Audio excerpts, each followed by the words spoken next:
Neurological society of India अपनी 73वीं वार्षिक राष्ट्रीय सम्मेलन एनएस आईकॉन 2025 का आयोजन 10 से 14 दिसंबर 2025 तक इंदौर के ब्रिलियंट कन्वेंशन सेंटर में करने जा रही है। ये सम्मेलन विशेष महत्व रखता है क्योंकि इस वर्ष सोसाइटी अपनी स्थापना के 75 वर्ष पूरे कर रही है। इस वर्ष की थीम ब्रेन और स्पाइन केंद्र में चुनौतियों पर विजय रखी गई है, जो न्यूरोलॉजी एवं न्यूरो सर्जरी के क्षेत्र में नवीनतम तकनीक, शोध और वैज्ञानिक आदान प्रदान को प्रोत्साहित करने की एनएसआई की प्रतिबद्धता को दर्शाती है।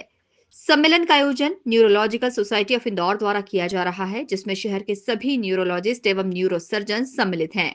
एनएसआई कॉन 2025 का उद्घाटन समारोह 11 दिसंबर को दोपहर 12 बजे प्रदेश के राज्यपाल मंगू भाई पटेल के द्वारा किया जाएगा। इस अवसर पर कैबिनेट मंत्री कैलाश विजयवर्गीय विशेष अतिथि के रूप में उपस्थित रहेंगे। The Neurological Society of India meeting in Indore. This is a national meeting which will be attended by people from all over the country and also many people from outside the country. The experts, neurosurgeons, neurophysicians, neurotechnicians, neuro-nurses, they will be coming and attending this meeting.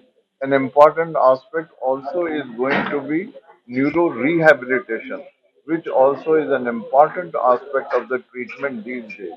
क्योंकि जब इंसान को जैसे लकवे जैसी शिकायत हो जाती है तो इनिशियल ट्रीटमेंट 5-7 दिन दे के अस्पताल में घर भेजा जाता है, लेकिन कमजोरी ठीक नहीं हो पाती है।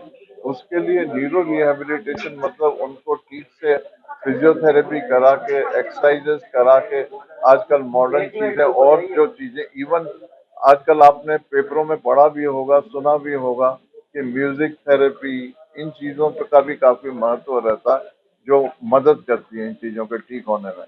जैसे पार्किंसोनिज्म में खाली म्यूजिक थेरेपी नहीं, डांस थेरेपी, म्यूजिक थेरेपी, ये चीजें भी काफी पेशेंट को मदद करती हैं और स्टैटिस्टिकली देखा गया है कि उससे मरीज को इम्प्रूवमेंट आता है।